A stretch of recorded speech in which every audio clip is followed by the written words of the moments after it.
ಸಮಸ್ತ ಕನ್ನಡಿಗ ಬಾಂಧವರಿಗೆ ಶರಣು ಶರಣಾರ್ಥಿ. ಪ್ರಸ್ತುತ ಯೂಟ್ಯೂಬ್ ಚಾನಲ್ಗೆ ತಮಗೆ ಹಾರ್ದಿಕ ಸ್ವಾಗತ.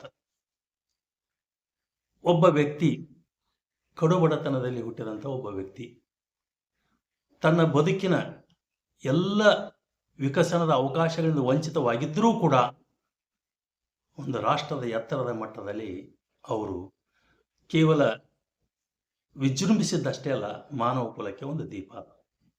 ಈ ಹಿನ್ನೆಲೆಯಲ್ಲಿ ನಾವು ಹಂಗೆ ಕಲ್ಪನೆ ಮಾಡಿಕೊಂಡ ನಮ್ಮ ನಿತ್ಯದ ಜೀವನದ ಅವಶ್ಯಕತೆಗಳನ್ನು ನಾವು ಪಡೆದುಕೊಳ್ಳುವ ಸಲುವಾಗಿ ಅಂದರೆ ಮನೆಯಲ್ಲಿ ಕಿರಾಣಿ ಸಾಮಾನುಗಳು ಬೇಕಾದರೆ ನಾವು ಮಾರ್ಕೆಟಿಗೆ ಹೋಗ್ತೇವೆ, ಕಾಯಿಪಲ್ಯ ಬೇಕಾತಂದರೆ ಕಾಯಿಪಲ್ಯ ಮಾರ್ಕೆಟಿಗೆ ಹೋಗ್ತೇವೆ, ಆಮೇಲೆ ಹಣ್ಣು ಹಂಪಲ ಬಟ್ಟೆ ಆಯಾ ಸಂಬಂಧಿತವಾದಂಥ ಮಾರುಕಟ್ಟೆಗಳಿಗೆ ನಾವು ಹೋಗ್ತೇವೆ.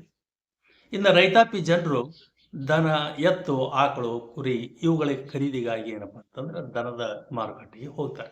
ಇದು ಎಲ್ಲ ಸಹಜ. ಇದು ಆದರೆ ಮನುಷ್ಯನನ್ನು ಮಾರುವುದು, ಮನುಷ್ಯನನ್ನು ಕೊಂಡುಕೊಳ್ಳುವಂತಹ ಒಂದು ಮನುಷ್ಯರನ್ನ ಮಾರಾಟ ಕೊಂಡುಕೊಳ್ಳುವ ಮಾರುಕಟ್ಟೆ ಅಂತ ಒಂದು ಇರುತ್ತೆ ಅನ್ನೋದನ್ನು ನಾವು ಕಲ್ಪಿಸಿಕೊಳ್ಳಿಕ್ಕೆ ಸಾಧ್ಯವೇ? ಆದರೆ ಅಂಥ ಒಂದು ಸಂದರ್ಭ ಮಾನವ ಇತಿಹಾಸದಲ್ಲಿ, ಅದು ಇವತ್ತಿನ USA ಅಂತ ಹೇಳ್ತೀವಲ್ಲ, ಅಲ್ಲಿ ಒಂದು ಕಾಲಘಟ್ಟದಲ್ಲಿ ಆಗಿ ಹೋಯಿತು ಅನ್ನೋದನ್ನು ನಾವು ಗಮನಿಸಬೇಕಾಗ್ತದೆ. ಈ ಹಂತದಲ್ಲಿ ಅದನ್ನು ಕಂಡಂಥ ಒಬ್ಬ ವ್ಯಕ್ತಿಯಲ್ಲಿ ಉಂಟಾದಂಥ ತೀವ್ರವಾದ ಬದಲಾವಣೆ ಒಂದು ಜಾಗತಿಕ ಇತಿಹಾಸಕ್ಕೆ ಒಂದು ಹೊಸ ತಿರುವನ್ನು ಕೊಡುವಲ್ಲಿ ಎಷ್ಟರ ಮಟ್ಟಿಗೆ ಅದು ಶಕ್ತಿಶಾಲಿ ಆಯಿತು ಅನ್ನೋದರ ಬಗ್ಗೆ ಮತ್ತು ಆ ಒಂದು ಬದಲಾವಣೆಗೆ ಕಾರಣಿಕ ವ್ಯಕ್ತಿಯ ಬಗ್ಗೆ, ಅವರ ಸಾಧನೆ ಬಗ್ಗೆ ತಮ್ಮೊಂದಿಗೆ ಈ ಸಂದರ್ಭದಲ್ಲಿ ವಿಚಾರಗಳನ್ನು ಹಂಚಿಕೊಳ್ಳಿಕ್ಕೆ ಪ್ರಯತ್ನ ನಾನು ಮಾಡ್ತೇನೆ ಮತ್ತು ಆ ಬಗ್ಗೆ ನನಗೆ ಬಹಳ ಸಂತೋಷ ಅನಿಸ್ತದೆ. 1809ನೇ ಸಂದರ್ಭದ ಕಾಲಘಟ್ಟ, ಅಮೇರಿಕಾದ ಕೆಂಟಕಿ ಪ್ರಾಂತದ ಒಂದು ಸಣ್ಣ ಗ್ರಾಮದಲ್ಲಿ ಕಡು ಬಡತನ ಮನೆತನ ಎಷ್ಟಂತಂದ್ರೆ ಮರದ ಕಟ್ಟಿಗೆ ಮನೆ ಅದು. ಅಂಥ ಒಂದು ಮನೆತನದಲ್ಲಿ ಏನಪ್ಪ ಅಂತಂದ್ರೆ ಅಬ್ರಹಂ ಲಿಂಕನ್ ಜನಿಸಿದರು. ಅಬ್ರಹಂ ಲಿಂಕನ್ ಅವರು ಬಡವರಾಗಿದ್ದರು ಕೂಡ ಬಹಳ ಪ್ರಾಮಾಣಿಕ, ಬಾಲ್ಯದಿಂದಲೇ ಪ್ರಾಮಾಣಿಕ, ಆಮೇಲೆ ಕಷ್ಟ ಸಹಿಷ್ಣುತ ಒಂದು ಮನೋಭಾವ, ಪರಿಶ್ರಮ, ಪ್ರಾಮಾಣಿಕತೆ ಮತ್ತು ಸತ್ಯದ ಒಂದು ಬದುಕಿಗೆ ಅವರು ಎಷ್ಟು ಮಟ್ಟಿಗೆ ಆನೆಸ್ಟ್ ಲಿಂಕನ್ ಅಂತಂದು ಅವರು ಪ್ರಸಿದ್ಧ ಆಯಿತು. ಆದರೆ ಅವರಿಗೆ ಶಿಕ್ಷಣ ಪಡೆಯುವಷ್ಟು ಏನಪ್ಪ ಅಂತಂದ್ರೆ ಅವ್ರಿಗೆ ಸಾಮರ್ಥ್ಯ, ಅವ್ರ ಮನೆತನಕ್ಕೆ ಸಾಮರ್ಥ್ಯ ಇರಲಿಲ್ಲ. ಆಶ್ಚರ್ಯ ಅನಿಸ್ತದೆ, ಅಬ್ರಹಂ ಲಿಂಕನ್ ಶಾಲೆ ಕಲಿತದ್ದು ಕೇವಲ ಸಾಂಪ್ರದಾಯಿಕ ಶಾಲೆಗಳು ಅಂತ ಹೇಳ್ತೀವಿ. ಈ ಶಾಲೆಯ ಶಿಕ್ಷಣ ಪಡೆದು ಕೇವಲ 1 ವರ್ಷ ಮಾತ್ರ, 1 ವರ್ಷಕ್ಕೂ ಕಡಿಮೆ. ಆದರೆ ಅವರಲ್ಲಿ ಇದ್ದಂಥ ಒಂದು ಶ್ರೇಷ್ಠತ್ವ ಅಂದ್ರೆ ಜ್ಞಾನದ ಹಸಿವು, ಓದುವ ಆಸಕ್ತಿ. ಯಾವುದೇ ಒಂದು ಪುಸ್ತಕ ಕೊಟ್ಟರೂ ಕೂಡ ಏನಪ್ಪ, ತಮ್ಮ ನಿದ್ದೆ ಹಸಿವನ್ನೆಲ್ಲ ಬದಿಗಿರಿಸಿ ಅದು ಸಂಪೂರ್ಣವಾಗಿ ಮುಗಿಯುವವರೆಗೂ ಅದನ್ನು ಓದ್ತಿದ್ರು ಅಂತಂದು. ಈ ರೀತಿಯಲ್ಲಿ ಏನಪ್ಪ ಅಂದ್ರೆ ಜ್ಞಾನದ ಆಸಕ್ತಿಯನ್ನು ಹೊಂದಿದಂಥ ಅಬ್ರಹಂ ಲಿಂಕನ್ ಮುಂದೆ ತನ್ನ 19ನೇ ವಯಸ್ಸಿನಲ್ಲಿ ಅವರು ವ್ಯಾಪಾರದ ಉದ್ದೇಶಕ್ಕಾಗಿ ಏನಂತಂದ್ರೆ ದಕ್ಷಿಣ ಪ್ರಾಂತದ ನ್ಯೂ ಆರ್ಲಿಯನ್ಸ್ ಪಟ್ಟಣಕ್ಕೆ ಅವ್ರು ಹೋಗ್ತಾರೆ. ಅಲ್ಲಿ ಹೋದ ಸಂದರ್ಭದಲ್ಲಿ ಏನಂತಂದ್ರೆ ಅವರು ಕಂಡಂಥ ಒಂದು ದೃಶ್ಯ ಅವರ ಇಡೀ ವ್ಯಕ್ತಿತ್ವವನ್ನೇ ಬದಲಾಯಿಸೋದಲ್ಲದೆ ಮಾನವ ಇತಿಹಾಸಕ್ಕೆ ಒಂದು ಹೊಸ ತಿರುವನ್ನು, ಶ್ರೇಷ್ಠತ್ವವನ್ನು ಕಲ್ಪಿಸಿಕೊಡ್ತದೆ. ಅಲ್ಲಿ ಏನಾಯಿತು ಅಂತಂದರೆ, ಈ ನ್ಯೂ ಆರ್ಲಿಯನ್ಸ್ ಏನದಲ್ಲ, ದಕ್ಷಿಣ ಅಮೇರಿಕಾದ ದಕ್ಷಿಣ ಪ್ರಾಂತಗಳ ಒಂದು ಪ್ರಾಂತ, ಅದು ಒಂದು ನಗರ. ಅಲ್ಲಿ ಅದು ಕೃಷಿ ಪ್ರಧಾನವಾಗಿದ್ದರಿಂದ ಅಲ್ಲಿ ಏನಂತಂದರೆ ಗುಲಾಮ ವ್ಯಾಪಾರ ನಡೆದಿತ್ತು. ಅಬ್ರಹಂ ಲಿಂಕನ್ ಮೊಟ್ಟ ಮೊದಲ ಬಾರಿಗೆ ಗುಲಾಮರನ್ನು, ಮನುಷ್ಯರನ್ನು ಸಾಲಾಗಿ ನಿಲ್ಲಿಸಿ ಮಾರಾಟ ಮಾಡುವುದನ್ನು, ಕರಿಯರನ್ನು ಸಾಲಾಗಿ ನಿಲ್ಲಿಸಿ ಮಾರಾಟ ಮಾಡುವುದನ್ನು ಆತ ನೋಡಿದ. ಅಲ್ಲಿ ಏನಾಗ್ತಿತ್ತು ಅಂತಂದರೆ, ಅದು ದಕ್ಷಿಣ ಪ್ರಾಂತ ಕೃಷಿ ಪ್ರಧಾನವಾಗಿದ್ದರಿಂದ ಕಬ್ಬು, ಆಮೇಲೆ ಇದು ಹತ್ತಿ, ತಂಬಾಕು ಗದ್ದೆಗಳು ಏನಪ್ಪ ಅಂದ್ರೆ ಧಾರಾಳವಾಗಿರ್ತಿದ್ವು. ಅಲ್ಲಿರ್ತಕ್ಕಂಥ ಭೂಮಾಲೀಕರಿಗೆ ಆ ಗದ್ದೆಗಳಲ್ಲಿ ದುಡಿಲಿಕ್ಕೆ ಒಳ್ಳೆ ಮೈಕಟ್ಟುಳ್ಳಂಥವರು ಶ್ರಮಿಕರು ಬೇಕಾಗಿರ್ತಿದ್ರು. ಅದು ಸೋವಿ ರೀತಿಯಲ್ಲಿ ಬೇಕು ಅನ್ನೋದು ಸಹಜವಾದದ್ದು. ಹೀಗಾಗಿ ಅವ್ರು ಏನಪ್ಪ ಅಂತಂದ್ರೆ ಗುಲಾಮರನ್ನು ಕೊಂಡುಕೊಳ್ಳುವಂಥ ಒಂದು ರೀತಿ ಅವರಿಗೆ ಬಹಳ ಅದು ಅವಶ್ಯವಾಗಿತ್ತು. ಇದನ್ನು ತೃಪ್ತಿಪಡಿಸುವ ಸಲುವಾಗಿ ಕೆಲವೊಂದು ವ್ಯಕ್ತಿಗಳು ಏನಪ್ಪ ಅಂದ್ರೆ ಅದನ್ನೇ ಒಂದು ವ್ಯಾಪಾರವಾಗಿ ಮಾಡಿಕೊಂಡು ಆಫ್ರಿಕಾ ಖಂಡದಿಂದ ಗುಲಾಮರನ್ನು, ಕರಿಯರನ್ನು ಹಿಡಿದು ಹಡಗಿನಲ್ಲಿ ತುಂಬಿಕೊಂಡು ಬಂದು ಈ ನ್ಯೂ ಆರ್ಲಿಯನ್ಸ್ ಪಟ್ಟಣದಲ್ಲಿ ಏನಪ್ಪ ಅಂದ್ರೆ ಸಾಲಾಗಿ ಮಾರುಕಟ್ಟೆಯಲ್ಲಿ ನಿಲ್ಲಿಸ್ತಿದ್ರು. ಅದರಲ್ಲಿ ಗಂಡು ಮಕ್ಕಳು ಇರ್ತಿದ್ರು, ಹೆಣ್ಮಕ್ಳು ಇರ್ತಿದ್ರು, ಮಕ್ಕಳುಗಳು ಇರ್ತಿದ್ವು. ಭೂ ಮಾಲೀಕರು ಅವ್ರನ್ನ ಖರೀದಿ ಮಾಡಲಿಕ್ಕೆ ಬರುವಾಗ ಯಾವ ರೀತಿಯಲ್ಲಿ ಬರ್ತಿದ್ರಪ್ಪ ಅಂದ್ರೆ ಕೈಯಲ್ಲಿ ಚಾಟಿ ಹಿಡಿದು ಬರ್ತಿದ್ರು. ಆ ಕರಿಯರಿಗೆ ಚಾಟಿ ಏಟು ಕೊಡ್ತಿದ್ರು. ಆಮೇಲೆ ಅದಕ್ಕೆ ಯಾರೂ ಪ್ರತಿಕ್ರಿಯಿಸಲಿಲ್ಲ ಅಂತಂದ್ರೆ ಆ ಗಟ್ಟಿಮುಟ್ಟು ದೇಹಕ್ಕೆ ಬಹಳಷ್ಟು ಬೆಲೆ ಕೊಟ್ಟು ಅವ್ರನ್ನ ತೊಗೊಂಡು ಹೋಗ್ತಿದ್ರು. ಇದನ್ನೆಲ್ಲ ನೋಡಿದ ಯಾರಪ್ಪ ಅಂತಂದ್ರೆ ಅಬ್ರಹಂ ಲಿಂಕನ್ರವರು, 19ನೇ ವಯಸ್ಸಿನ ಅಬ್ರಹಂ ಲಿಂಕನ್ರವರು. ಆಮೇಲೆ ಅವ್ರನ್ನು ಖರೀದಿ ಮಾಡ್ಕೊಂಡು ಒಯ್ತಿರ್ಬೇಕಾದ್ರೆ ಗಂಡ ಹೆಂಡತಿಯಿಂದ ಆಗಲುವುದು, ಆಮೇಲೆ ತಂದೆ ತಾಯಿಯಿಂದ ಮಕ್ಕಳು ಆಗಲುವುದು, ಆ ಅಗಲುವಿಕೆಯಲ್ಲಿ ಜೋರಾಗಿ ಅಳುವಿಕೆ, ಇಡೀ ಆ ನ್ಯೂ ಆರ್ಲಿಯನ್ಸ್ ಪಟ್ಟಣದ ಮಾರುಕಟ್ಟೆ ಏನಪ್ಪ ಅಂದ್ರೆ ನರಕಕ್ಕೂ ಕೂಡ ಏನಪ್ಪ ಅಂತಂದ್ರೆ ಮೀರಿಸುವಂತಹ ಪಾಠ ಹೇಳುವಂಥ ರೀತಿಯಲ್ಲಿ ಇದು ಗಾಢವಾಗಿ ಯಾವ ರೀತಿ ತಲುಪಿತು, ಏನಿದು ಅಂತ, ಎಷ್ಟು ಅಮಾನುಷ ಅಂತಂತಂದು. ಮನುಷ್ಯನನ್ನು ಮಾರುವುದು ಅಂದರೆ ಮನುಷ್ಯನಿಗೆ ಒಂದು ಮಾನವೀಯತೆಗೆ, ಒಂದು ಘನತೆಗೆ ಬೆಲೆನೇ ಇಲ್ಲ ಅಂತ ತಿಳ್ಕೊಂಡು ಆ ಕ್ಷಣದಲ್ಲೇ ಅಬ್ರಹಂ ಲಿಂಕನ್ ನಿರ್ಣಯ ಮಾಡಿದರು. 19 ವಯಸ್ಸಿನ ಅಬ್ರಹಂ ಲಿಂಕನ್ ನಿರ್ಣಯ ಮಾಡಿದರು, ನನಗೆ ಒಂದು ಅವಕಾಶ ಸಿಕ್ಕರೆ ನಾನು ಮಾಡುವ ಮೊಟ್ಟ ಮೊದಲ ಕೆಲಸ ಅಂತಂದರೆ ಈ ಗುಲಾಮ ವ್ಯಾಪಾರವನ್ನು ನಿರ್ಮೂಲನೆ ಮಾಡುವುದು ಅಂತಂತಂದು. ಮುಂದೆ ಅಬ್ರಹಂ ಲಿಂಕನ್ ಅಭ್ಯಾಸ ಮಾಡ್ತಾ ಮಾಡ್ತಾ ಮಾಡ್ತಾ ಸ್ವ ಅಧ್ಯಯನದಿಂದಲೇ ಅವರು ನ್ಯಾಯವಾದಿಗಳಾದರು, ವಕೀಲರಾದರು. ವಕೀಲಿ ವೃತ್ತಿಯಲ್ಲಿ ಏನಪ್ಪ ಅಂದ್ರೆ ಅಲ್ಲಿಯೂ ಕೂಡ ಅವರು ಮಾನವೀಯತೆ, ನ್ಯಾಯ, ಧೈರ್ಯ, ಒಂದು ಸತ್ಯ ಇವುಗಳ ಪರವಾಗಿನ ಅವ್ರು ಏನಪ್ಪ ಅಂದ್ರೆ ಅವ್ರು ಯಾವಾಗಲೂ ನಿಲುವು ಅವ್ರದ್ದು. ಅಂಥ ಒಂದು ಸಾತ್ವಿಕ ಶಕ್ತಿ ಏನಪ್ಪ ಅಂತಂದ್ರೆ ಮಾನವ ರೂಪದಲ್ಲಿ ಅಬ್ರಹಂ ಲಿಂಕನ್ ಆಗಿ ನಮಗೆ ಕಂಡು ಬರ್ತಾರೆ. 1860ನೇ ಇಸ್ವಿಯಲ್ಲಿ ಅಬ್ರಹಂ ಲಿಂಕನ್ ರವರು ಅಮೇರಿಕಾದ ಅಧ್ಯಕ್ಷರಾದರು. ಆ ಸಂದರ್ಭ ಹೆಂಗಿತ್ತು ಅಂತಂತಂದ್ರೆ ಅಮೇರಿಕಾದ ದಕ್ಷಿಣ ಪ್ರಾಂತಗಳು ಗುಲಾಮ್ ವ್ಯಾಪಾರ ಬೇಕನ್ನೋರು, ಯಾಕಂದ್ರೆ ಅದು ಕೃಷಿ ಪ್ರಧಾನ. ಅಮೇರಿಕಾದ ಉತ್ತರ ಪ್ರಾಂತಗಳು ಗುಲಾಮ್ ವ್ಯಾಪಾರ ಬ್ಯಾಡ್ ಅನ್ನೋರು, ಯಾಕಂದ್ರೆ ಅವರು ಕೈಗಾರಿಕಾ ಪ್ರಧಾನ. ಹೀಗಾಗಿ ಇಡೀ ಅಮೇರಿಕ ವಿಭಜಿತಗೊಂಡಂಥ ಮನೆಯಾಗಿತ್ತು. ಆ ಸಂದರ್ಭದಲ್ಲಿ ರಾಷ್ಟ್ರಾಧ್ಯಕ್ಷರಾಗಿದ್ದಂಥ ಅಬ್ರಹಂ ಲಿಂಕನ್ ಹೇಳಿದ್ರು, divided house divided can't stand it self longer ಅಂತದ್ದು. ಯಾವ ಮನೆ ತನ್ನಲ್ಲೇ ವಿಭಜಿತವಾಗಿದೆಯೋ ಆ ಮನೆ ಶಾಶ್ವತವಾಗಿ ಇರಲಿಕ್ಕೆ ಸಾಧ್ಯವಿಲ್ಲ ಅಂತ ತಿಳ್ಕೊಂಡು ಆಮೇಲೆ ಅವರು ಸ್ಪಷ್ಟ ಘೋಷಣೆ ಮಾಡಿದರು ರಾಷ್ಟ್ರಾಧ್ಯಕ್ಷರಾಗಿ, ನನ್ನ ಮೊದಲ ಧ್ಯೇಯ ಏನಪ್ಪ ಅಂತಂದರೆ ಈ ಅಮೇರಿಕಾದ ಐಕ್ಯತೆಯನ್ನು ಏನಪ್ಪ ಅಂದರೆ ಕಾಪಾಡುವುದು.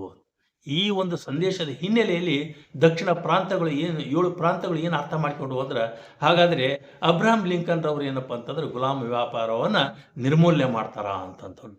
ಇದರಿಂದಾಗಿ ಏನಂತಂದ್ರೆ 1861ರಲ್ಲಿ ಈ ಅಮೇರಿಕಾದ ದಕ್ಷಿಣ ಪ್ರಾಂತಗಳು ಸ್ಪಷ್ಟ ಘೋಷಣೆ ಮಾಡಿದವು, ನಾವು ಅಮೇರಿಕಾದ ಒಕ್ಕೂಟದಿಂದ ನಾವು ಹೊರಗೆ ಬರ್ತೀವಿ. ದೇಶ ವಿಭಜನೆಯಾಗುವ ಹಂತವನ್ನು ಅಬ್ರಹಂ ಲಿಂಕನ್ ಕಣ್ಣಾರೆ ಕಂಡಾಗ ಕನಲಿದರು. ಹೇಳ್ತಾರೆ ಎಷ್ಟೋ ಸಂದರ್ಭದಲ್ಲಿ ಏನಪ್ಪ ಅಂತಂದ್ರೆ ಅವರು ಮುಖ್ಯವಾದ ಘೋಷಣೆ ಏನಾಗಿದ್ವು ಅಂತಂತಂದರೆ 2. ಒಂದು, ರಾಷ್ಟ್ರದ ಐಕ್ಯತೆಯನ್ನು ನೋಡಿಕೊಳ್ಳುತ್ತೇನೆ, 2ನೇದಾಗಿ ಗುಲಾಮ ವ್ಯಾಪಾರ ನಿರ್ಮೂಲನೆ ಮಾಡುತ್ತೇನೆ ಅಂತಂದು. ಈ ಹಂತದಲ್ಲಿ ದಕ್ಷಿಣ ಪ್ರಾಂತ ಮತ್ತು ಉತ್ತರ ಪ್ರಾಂತಗಳು ಒಡೆದ ಮನೆಗಳಾದಾಗ ಅಬ್ರಹಂ ಲಿಂಕನ್ ಇಷ್ಟು ವಿಚಲಿತರಾದರು. ಬರೀತಾರೆ ಕೆಲವರು ಏನಂತಂದರೆ, ರಾತ್ರಿ ಶ್ವೇತಭವನದಲ್ಲಿ 2-3 ಗಂಟೆಯವರೆಗೆ ಅಬ್ರಹಂ ಲಿಂಕನ್ ಈ ದೇಶ ಒಡೆದ ಸಂದರ್ಭದ ಅಧ್ಯಕ್ಷ ನಾನಾಗಬೇಕು, ಅಥವಾ ಗುಲಾಮ ವ್ಯಾಪಾರ ನಿರ್ಮೂಲನೆ ನನ್ನ ಅಂತರಾಳದ ಆಶೆಯಿಂದ ಈಡೇರುವ ಆಗಬೇಕು ಅಂತಕ್ಕಂಥ ಒಂದು ತುಮಲದಲ್ಲಿ ಏನಪ್ಪ ಅಂದ್ರೆ ರಾತ್ರಿ 2-3 ಗಂಟೆಯವರೆಗೆ ಏನಪ್ಪ ಅಂದ್ರೆ ಈ ಮಾನವಿ ಗುಲಾಮ ವ್ಯಾಪಾರದ ನಿರ್ಮೂಲನೆಯನ್ನು ಅವರು ಎಷ್ಟೊಂದು ಗಾಢವಾಗಿ ತೆಗೆದುಕೊಂಡಿದ್ರು ಅನ್ನೋದು ಅವರ ಮಾನವತಾವಾದಿ ಉತ್ತುಂಗತೆಯ ವ್ಯಕ್ತಿತ್ವವನ್ನು ಏನಪ್ಪ ಅಂತ ತೋರಿಸ್ಕೊಡ್ತದೆ. ಕೊನೆಗೆ 1863ರಲ್ಲಿ ಅಬ್ರಹಂ ಲಿಂಕನ್ ಸ್ಪಷ್ಟ ಘೋಷಣೆ ಮಾಡಿದರು, ಎಮ್ಯಾನ್ಸಿಪೇಷನ್ ಪ್ರೊಕ್ಲಮೇಷನ್ ಅಂತಂದು, ಅಂದರೆ ವಿಮೋಚನಾ ಘೋಷಣೆ. ಸ್ಪಷ್ಟವಾಗಿ ಹೇಳಿದರು, ಇನ್ನು ಮೇಲಿಂದ ಈ ದೇಶದಲ್ಲಿರ್ತಕ್ಕಂಥ ಪ್ರತಿಯೊಬ್ಬ ಗುಲಾಮನು ಏನಪ್ಪ ಅಂತಂತಂದ್ರೆ ಅವರು ಸ್ವತಂತ್ರರು ಅಂತಕ್ಕಂಥದ್ದು. ಈ 1861-65 ನಡುವಿನ 4 ವರ್ಷದ ಕಾಲಘಟ್ಟದಲ್ಲಿ ನಡೆದಂಥ ಅಮೇರಿಕಾದ ಅಂತರ್ಯುದ್ಧದಲ್ಲಿ 6 ಲಕ್ಷ ಸೈನಿಕರು ಏನಪ್ಪ ಅಂತಂದ್ರೆ ಬಲಿಗೊಂಡರು, ಅಪಾರವಾದ ಹಾನಿಯಾಯಿತು. ಆ ಸಂದರ್ಭದಲ್ಲಿ ಅಮೇರಿಕಾದ ಅಧ್ಯಕ್ಷರಾಗಿದ್ದಂಥ ಲಿಂಕನ್ ರವರು ಏನಪ್ಪ ಅಂತಂದ್ರೆ ಗೆಟಿಸ್ಬರ್ಗದಲ್ಲಿ 1863ರ ಗೆಟಿಸ್ಬರ್ಗದಲ್ಲಿ ಭಾಷಣ ಮಾಡ್ತಾರೆ. ಇದು ಜಾಗತಿಕ ಇತಿಹಾಸದಲ್ಲಿಯೇ ಏನಂತಂದ್ರೆ ಅತ್ಯಂತ ಪ್ರಸಿದ್ಧವಾದ ಭಾಷಣ, the most famous speech in the world history ಅಂತಂದು ಅದು ದಾಖಲೆಗೊಂಡಿದೆ. ಕೇವಲ 272 ಶಬ್ದಗಳ ಈ ಭಾಷಣ, ಕೇವಲ 2-3 ನಿಮಿಷಗಳ ಈ ಭಾಷಣ.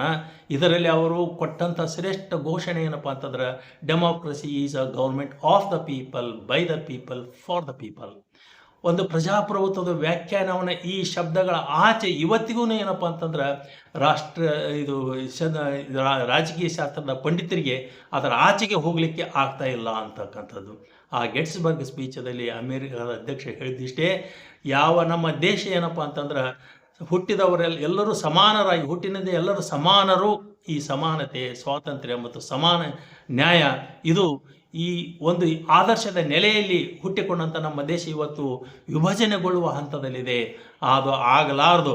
ಯಾವ ದೇಶ ಸ್ವಾತಂತ್ರ್ಯ, ಸಮಾನತೆ ಮತ್ತು ನ್ಯಾಯಗೊಳಿಸಿದೋ ಆ ದೇಶ ಚಿರಕಾಲ ಬಾಳುತ್ತದೆ ಅಂತಕ್ಕಂಥ ಒಂದು ಸಂದೇಶವನ್ನು ಕೊಟ್ಟರು. ಈ ಒಂದು ಅವರ ಸಂದೇಶದ ಪರಿಣಾಮವಾಗಿ ಏನಾಯ್ತು ಅಂತಂದ್ರೆ 1864ರಲ್ಲಿ ನಡೆದಂಥ ಅಮೇರಿಕ ಅಧ್ಯಕ್ಷ ಚುನಾವಣೆಯಲ್ಲಿ ಅಬ್ರಹಾಂ ಲಿಂಕನ್ ರವರು ತಮ್ಮ ಪ್ರತಿ ವಿರೋಧಿಯನ್ನು ಏನಪ್ಪ ಅಂತಂದ್ರೆ 5 ಲಕ್ಷ ಮತಗಳಿಂದ ಏನಪ್ಪ ಅಂತಂತಂದ್ರೆ ಅವ್ರನ್ನ ಪ್ರಚಂಡ ಗೆಲುವನ್ನು ಏನಪ್ಪ ಅಂದ್ರೆ ಅವರು ಪಡೆದರು ಅನ್ನುವಂಥದ್ದು ಬಹಳ ಮುಖ್ಯ. ಆ ಸಂದರ್ಭದಲ್ಲಿ 18 ತರುವಾಯದಲ್ಲಿ ನೆಕ್ಸ್ಟ್ ಏನಪ್ಪ ಅಂತಂದರೆ ಈ ಒಂದು ಸಂಭ್ರಮ ಎಲ್ಲ ಕಡೆಗೂ ಏನಪ್ಪ ಅಂದ್ರೆ ಗುಲಾಮ ವ್ಯಾಪಾರ ನಿರ್ಮೂಲನೆಯ ಲಕ್ಷಾಂತರ ಗುಲಾಮರು ಏನಪ್ಪ ಅಂತಂದ್ರೆ ಹೊಸ ಬದುಕಿಗೆ, ಹೊಸ ಬೆಳಕಿಗೆ, ಸ್ವಾತಂತ್ರ್ಯದ ಸುವರ್ಣ ಹೊಸ್ತಿಲಲ್ಲಿ ಏನಪ್ಪ ಅಂತಂದ್ರೆ ನಿಂತು ಬದುಕಿನ ಘನತೆಯನ್ನು ಆನಂದಿಸಿರು, ಆಸ್ವಾದಿಸಿದರು. ಇಂಥ ಒಂದು ಅವಕಾಶದ ಹೆಬ್ಬಾಗಿಲನ್ನು ತೆರೆದ ಶ್ರೇಷ್ಠ ಮಾನವತಾವಾದಿಗಳು ಯಾರಪ್ಪ ಅಂತಂದ್ರೆ ಅಬ್ರಹಾಂ ಲಿಂಕನ್. ಆದರೆ ಪರಿಸ್ಥಿತಿ ಏನಾಯಿತು ಅಂತಂದರೆ ಅಂದೇ ರಾತ್ರಿ ಅಂತಂತಂದರೆ ಈ ಸಂತೋಷದ ಸಂಕೇತವಾಗಿ ನಾಟಕಗಳಲ್ಲಿ ವಾಷಿಂಗ್ಟನ್ ಇರ್ತಕ್ಕಂಥ ಫೋರ್ಡ್ ಥಿಯೇಟರ್ನಲ್ಲಿ ಅವರು ನಾಟಕ ನೋಡ್ತಾ ಕುಳಿತ ವೇಳೆಯಲ್ಲಿ ಏನಪ್ಪ ಅಂತಂದ್ರೆ ಒಬ್ಬ ಹಂತಕನ ಗುಂಡಿಗೆ ಅವರು ಬಲಿಯಾದರು. ಇಲ್ಲಿ ಈ ಸಂದರ್ಭದಲ್ಲಿ ನನಗೆ ನೆನಪಾಗೋದು ಅಂತಂತಂದರೆ ಮಹರ್ಷಿ ಅರವಿಂದರವರ ಒಂದು ಅದ್ಭುತವಾದಂಥ ಅನೇಕ ಕವಿತೆಗಳು, ಅದರಲ್ಲಿ ಬಹಳ ಇದು ಈ ಸಂದರ್ಭಕ್ಕೆ ಸೂಕ್ತ ಅಂತಂತಂದರೆ ದ ಟೈಗರ್ ಆ್ಯಂಡ್ ಡಿಯರ್. ತಾವು ಇದನ್ನು ಓದಬೇಕು. ಆ ಕವನದಲ್ಲಿ ಮಹರ್ಷಿ ಅರವಿಂದರವರು ಬರೀತಾರೆ, ಇಡೀ ಈ ಭೂಮಂಡಲದ ಮೇಲಿರ್ತಕ್ಕ ಎಲ್ಲ ಕ್ರೌರ್ಯದ ಒಟ್ಟು ಸಂಕೇತವಾಗಿರ್ತಕ್ಕಂಥ ಕೆಂಡದ ಕಣ್ಣುಗಳುಳ್ಳಂಥ, ಹರಿತ ಹಲ್ಲುಗಳುಳ್ಳಂಥ ಮತ್ತು ಪಂಜರಗಳುಳ್ಳಂಥ ಒಂದು ಹುಲಿ ಕಾಡಿನಲ್ಲಿ ಮುಗ್ಧತೆ ಮತ್ತು ಸೌಮ್ಯತೆಯ ಒಂದು ಸಾಕಾರವಾಗಿರ್ತಕ್ಕಂಥ ಹುಲ್ಲೇನ ಜಿಂಕೆಯನ್ನು ಯಾವ ರೀತಿ ಕೊಲ್ತದೆ ಅಂತಕ್ಕಂಥದ್ದು, ಆ ರೀತಿಯಲ್ಲಿ ಕೊಲ್ಲುವುದನ್ನು ವರ್ಣಿಸುತ್ತಾ ಕೊನೆಯ 2 ಸಾಲುಗಳು ಬಹಳ ಅದ್ಭುತವಾದಂಥ ಸಾಲುಗಳು. ಏನು ಅಂತಂದರೆ the mighty perish in their might, the slain survive the slayer. ಈ ಲಾಸ್ಟ್ ವಾಕ್ಯ ಏನದಲ್ಲ, the slain survive the slayer ಅಂತಕ್ಕಂಥದ್ದು. ಅಂದ್ರೆ the killed lives longer than the killer ಅಂತಂದು. ಅಂದ್ರೆ ಕೊಲ್ಲುವವನು ಅಳಿಯುತ್ತಾನೆ, ಕೊಲ್ಲಿಸಿಕೊಂಡವನು ಚಿರಕಾಲ ಉಳಿಯುತ್ತಾನೆ ಅಂತಕ್ಕಂಥ ಮಾತು. ಈ ಮಾತು ಯಾಕೆ ನನಗೆ ಇಲ್ಲಿ ನೆನಪಾಗ್ತದೆ ಅಂತಂದರೆ ಇವತ್ತು ಅಬ್ರಹಾಂ ಲಿಂಕನ್ ರವರು ಅವರು ಅಳಿದಿದ್ದಾರೆ ಅನ್ನಲಿಕ್ಕೆ ಸಾಧ್ಯವಿಲ್ಲ. ಹಂತಕನು ಹೇಳ ಹೆಸರಲ್ಲಾಗಿದ್ದಾನೆ. ಆದರೆ ಅಬ್ರಹಾಂ ಲಿಂಕನ್ ರವರು ಏನಪ್ಪ ಅಂದ್ರೆ ಇವತ್ತಿಗೂ ಏನಂತಂತಂದರೆ ಸ್ವಾತಂತ್ರ್ಯ, ಸಮಾನತೆ, ವ್ಯಕ್ತಿ ಘನತೆಯನ್ನು ಆರಾಧಿಸುವಂಥ ಸಮಸ್ತ ಹೃದಯ ಸಿಂಹಾಸನದಲ್ಲಿ ಅವರೇನಪ್ಪ ಚಿರಸ್ಥಾಯಿಯಾಗಿ ಅಲಂಕೃತಗೊಂಡಿದ್ದಾರೆ. ಇದನ್ನು ಹೇಳಿ ಕಾರಣ ಅಂತಂದ್ರೆ ಈ ಅಬ್ರಹಾಂ ಲಿಂಕನ್ ರವರನ್ನ ಕುರಿತು 15,000 ಗ್ರಂಥಗಳು ಏನಪ್ಪ ಅಂತಂದ್ರೆ ಪ್ರಕಟ ಆಗಿವೆ. 1,000 ಹಾಡುಗಳನ್ನು ಏನಪ್ಪ ಅಂತಂತಂದ್ರೆ ಅಗದಿ ಅಭಿಮಾನದಿಂದ ಏನಪ್ಪ ಅಂತಂದ್ರೆ ಅಲ್ಲಿ ಜನರು ಹಾಡ್ತಾರೆ, ಇದು ಮಾಡ್ತಾರೆ. ಇದರಲ್ಲಿ ನನಗೆ ಒಂದು ವಾಲ್ಟ್ ವಿಟ್ಮನ್ ಅವರು ಬರೆದಂಥ ಓ ಕ್ಯಾಪ್ಟನ್ ಮೈ ಕ್ಯಾಪ್ಟನ್ ಅಂತಕ್ಕಂಥದ್ದು ಭಾಳ ಅದನ್ನು ಓದುವುದರ ಮೂಲಕವಾಗಿ ನಮ್ಮ ಕಣ್ಣುಗಳು ತೇವಾಗ್ತವು. ಮತ್ತೆ ಅಬ್ರಹಾಂ ಲಿಂಕನ್ ನಮ್ಮ ಆರಾಧ್ಯ ದೈವ ಆಗ್ತಾನೆ. ಅಂಥ ಒಂದು ಓ ಕ್ಯಾಪ್ಟನ್ ಮೈ ಕ್ಯಾಪ್ಟನ್ ಅಂತಕ್ಕಂಥ ವಾಲ್ಟ್ ವಿಟ್ಮನ್ ರವರ ಕವನವನ್ನು ಕೂಡ ಈ ಅಬ್ರಹಾಂ ಲಿಂಕನ್ ರವರನ್ನೇ ಕುರಿತ ಬರೆದಂಥ ಈ ಕವನ. ಆಮೇಲೆ 7 ಚಲನಚಿತ್ರಗಳು ಏನಪ್ಪ ಅಂತಂದ್ರೆ ಅಬ್ರಹಾಂ ಲಿಂಕನ್ ರವರನ್ನ ಕುರಿತು ಮೂಡಿ ಬಂದಿವೆ. ಈ ಹಿನ್ನೆಲೆಯಲ್ಲಿ ಏನಪ್ಪ ಅಂತಂದ್ರೆ ಪ್ರಸ್ತುತ ಸಂದರ್ಭದಲ್ಲಿ ಮೌಲ್ಯಗಳ ಕುಸಿತ ಅಂತ ನಾವೇನು ಹೆಚ್ಚು ಮಾತನಾಡ್ತೀವಿ, ಭಾವನೆಗಳು ಕುಸಿತ ಅಂತ ಹೆಚ್ಚು ಏನು ಮಾತನಾಡ್ತೇವೆ, ಮನುಷ್ಯನಂತೆ ಕಾಣದಂಥ ಒಂದು ಹಂತದಲ್ಲಿ ನಾವೇನು ಬದುಕ್ತಾ ಇದ್ದೇವೆ. ಮತ್ತೆ ನಮಗೆ ಅಬ್ರಹಾಂ ಲಿಂಕನ್ ರವರು ಪ್ರಚಲಿತರಾಗ್ತಾರೆ, ನಮಗೆ ಅವಶ್ಯ ಆಗ್ತಾರೆ. ಅವರ ಬದುಕು ನಮಗೆ ಸಂದೇಶ ಆಗ್ತದೆ, ಅವರ ಸಂದೇಶಗಳು ನಮಗೆ ಬದುಕಿನ ಆದರ್ಶಗಳಾಗ್ತವೆ ಅಂತ ಹೇಳುತ್ತಾ ಈ ಸಂಚಿಕೆಯೊಂದಿಗೆ ಈ ಮಾತುಗಳೊಂದಿಗೆ ಈ ಸಂಚಿಕೆಯನ್ನು ಮುಗಿಸುತ್ತೇನೆ. ಜೈ ಹಿಂದ್, ಜೈ ಕರ್ನಾಟಕ. ಮತ್ತು ಈ ವಿಡಿಯೋ ತಮಗೆ ಇಷ್ಟ ಆದರೆ ಲೈಕ್ ಮಾಡಿ, ಶೇರ್ ಮಾಡಿ, ಸಬ್ಸ್ಕ್ರೈಬ್ ಮಾಡಿ, ಜೊತೆಗೆ ಮರೆಯದೆ ಕಮೆಂಟ್ ಕಳಿಸಿ.